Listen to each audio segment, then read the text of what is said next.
ఎవరు లైట్ వేయద్దు, ఎవరు అదే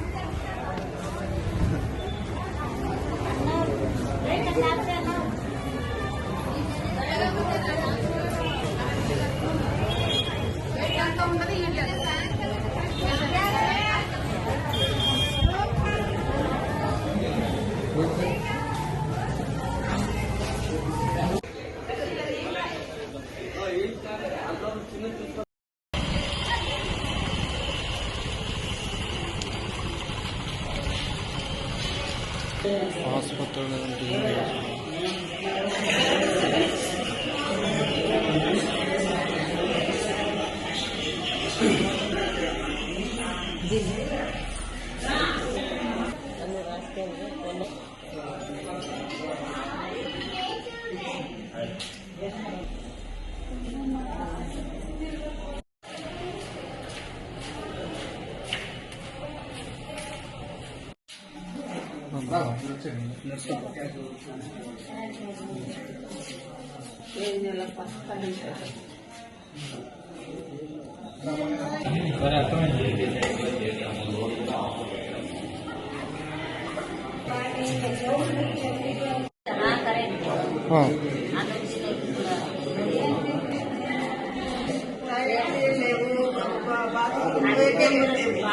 బాత్రూమ్ కాలు పెట్టేకే లేదు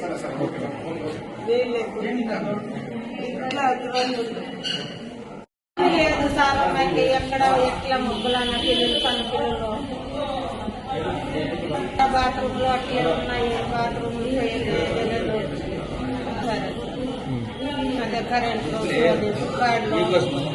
పిల్లలు బాడీ ఊళ్ళని అట్లా కూడా ఇంకా ఉంటే వందలాది మంది పేషెంట్లు మళ్ళా పేషెంట్లు చూసుకునే అటెండర్లు ఇబ్బంది పడుతున్నారని చెప్పి నాకు 3 రోజులుగా చాలా మంది ఫోన్ కాల్ చేసి చెప్పినారు.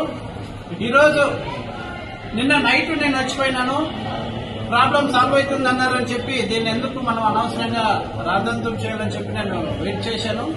ఈ రోజు మార్నింగ్ 11 o'clock నేను వచ్చాను. నేను వచ్చిన 10 నిమిషాల్లోనే పవర్ వచ్చింది, ఇట్లాగే లైట్ పడింది. ఇప్పుడు మళ్ళా ఈ రోజు రాత్రి 8:30 అవుతుందా ఇప్పుతా ఉంది.